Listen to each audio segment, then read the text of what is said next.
कांग्रेस पर देश के विभाजन का आरोप लगा रहे हैं। वहीं रक्षा मंत्री ने कांग्रेस की एक ऐसी साजिश से पर्दा उठाया है जिससे सुनकर हर देशभक्त का खून खौल जाएगा। इस रिपोर्ट को देखिए।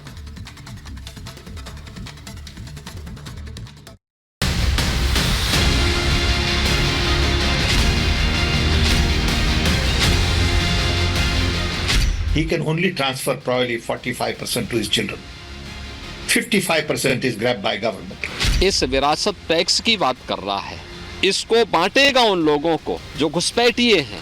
भारतीय सेना में रिलीजन के आधार पर, मजहब के आधार पर काउंटिंग कराने की, गणना कराने का भी यह सजेशन भी दिया था। राहुल गांधी, प्रियंका गांधी और सैम पित्रोदा के बयानों के चलते कांग्रेस चुनावी चक्रव्यूह में फंसती जा रही है। तुष्टिकरण की राजनीति करने वाली कांग्रेस का हिडन एजेंडा अब उसके गले की फांस बन गया। पीएम मोदी, सीएम योगी, गृह मंत्री, रक्षा मंत्री समेत आला मंत्रियों ने ऐसे ताबड़तोड़ हमले किए कि कांग्रेस चुनावी एजेंडा सेट करना तो दूर, अपना बचाव भी नहीं कर पा रही। कांग्रेस की देश विरोधी सोच पर सीएम योगी ने एक बार फिर निशाना साधा। योगी ने साफ शब्दों में कहा कि पित्रोदा जो कह रहे हैं वही कांग्रेस की मूल सोच है। सीएम योगी ने कांग्रेस के घोषणा पत्र और उसके एजेंडे पर सवाल खड़ा करते हुए देश के इस्लामीकरण का आरोप लगाया। भारत के इस्लामीकरण करने और भारत को विभाजन की ओर धकेलने का एक कुचेष्टा का एक हिस्सा है। यूपीए सरकार आने के बाद उसने उस समय भी इस प्रकार के कुत्सित प्रयास किए थे और रंगनाथ मिश्रा कमेटी ने एक प्रयास किया था कि ओबीसी वर्ग को मिलने वाला जो 27% आरक्षण, उसमें 6% आरक्षण मुस्लिम को दे दिया जाए। कांग्रेस ने आर्थिक सर्वे के जरिए समानता के अधिकार का नैरेटिव सेट करना चाहा, लेकिन सैम पित्रोदा जैसे नेताओं ने आगे बढ़कर सेल्फ गोल कर डाला। जिस मुद्दे के जरिए कांग्रेस माइलेज लेना चाहती थी, वही मुद्दा उसके लिए तुष्टिकरण का हथियार बताया जाने लगा।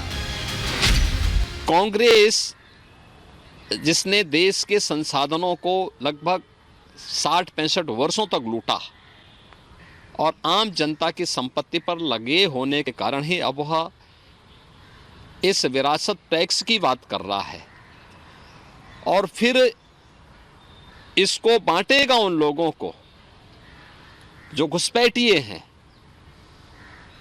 आखिर कौन नहीं जानता कि असम के अंदर, इस देश के नॉर्थ ईस्ट में या देश के अंदर अलग अलग भागों में जो करोड़ों की संख्या में घुसपैठी आए हैं, रोहिंग्या आए हैं, इनके पीछे तो कांग्रेस का ही वोट बैंक की पॉलिसी है।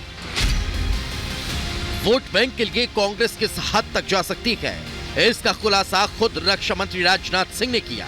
प्रबुद्ध जन सम्मेलन में बोलते हुए रक्षा मंत्री ने सच्चर कमेटी की रिपोर्ट का हवाला देते हुए सेना को धर्म के आधार पर बांटने वाली साजिश से पर्दा उठाया। सच्चर कमेटी ने जब 2006 में रिपोर्ट दी थी तो उसमें भारतीय सेना में रिलीजन के आधार पर, मजहब के आधार पर काउंटिंग कराने की, गणना कराने का भी यह सजेशन भी दिया था।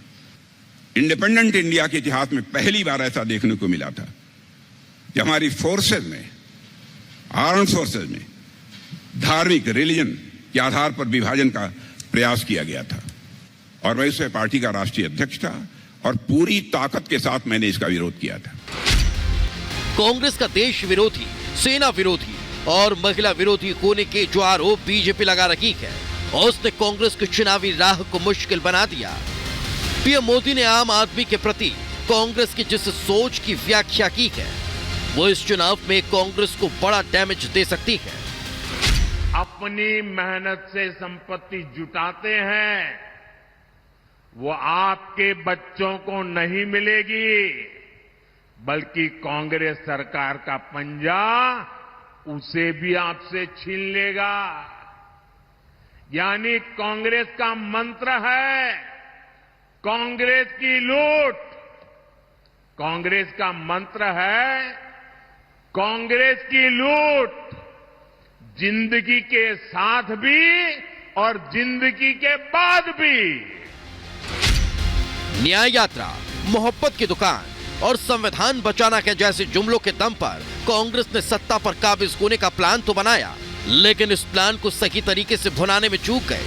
सत्ता पक्ष और विपक्ष के बीच जुबानी जंग जारी है। ऐसे में देखना यह होगा कि जनता किसकी ओर जाती है। Bureau report, Republic Bharat.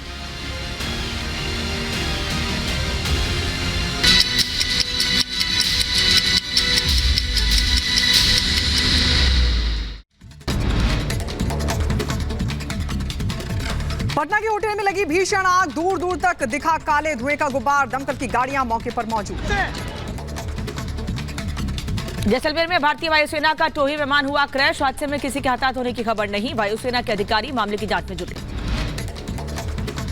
Mumbai में सिलेंडर ब्लास्ट में मचा हड़कंप। आपको बता दें, सिलेंडर विस्फोट के बाद लगी भीषण आग। हादसे में एक की मौत की खबर, जबकि एक हुआ जख्मी।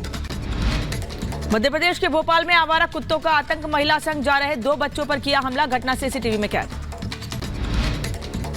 उत्तर प्रदेश के बलिया में पुलिसकर्मी का चोरी करते हुए वीडियो हुआ वायरल। इलेक्ट्रिक बल्ब चुराते हुए पुलिसकर्मी का सीसीटीवी आया सामने। आरोपियों के खिलाफ जांच जारी। उत्तर प्रदेश के बांदा में तेज रफ्तार कार का कहर। तेज रफ्तार गाड़ी ने महिला को कुचला। महिला की मौके पर मौत। उत्तर प्रदेश के ललितपुर में बस पलटने से हुआ हादसा। नियंत्रण खोने की वजह से पलटी बस। हादसे में कई यात्रियों की जख्मी होने की खबर।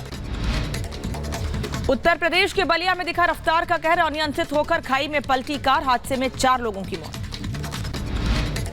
दिल्ली के इंडिया गेट पर आइसक्रीम वेंडर की चाकू मारकर हत्या। पुलिस ने आरोपी को किया गिरफ्तार। उत्तर प्रदेश के अंबेडकर नगर पुलिस को बड़ी कामयाबी मिली है। जिला बदर बदमाश आलमीन को पुलिस ने गिरफ्तार किया है। यूपी के बहराइच में पत्नी के ससुराल जाने से नाराज पति ने दी अपनी जान। पत्नी के साथ ससुराल जाना चाहता था पति। उत्तर प्रदेश के झांसी में पीआरडी के जवान ने फांसी लगाकर की आत्महत्या। परिजनों में कोहराम मचा। उत्तर प्रदेश के झांसी में ट्रेन से सफर करते हुए गिरा एक यात्री। चलती ट्रेन से गिरकर यात्री हुआ जख्मी। मौके पर पहुंची पुलिस ने पहुंचाया अस्पताल। मुंबई में कार में 2 बच्चों की लाश मिलने से मचा हड़कंप। पुलिस ने दोनों शवों को पोस्टमार्टम के लिए भेजा। पुलिस मामले की जांच में जुटी।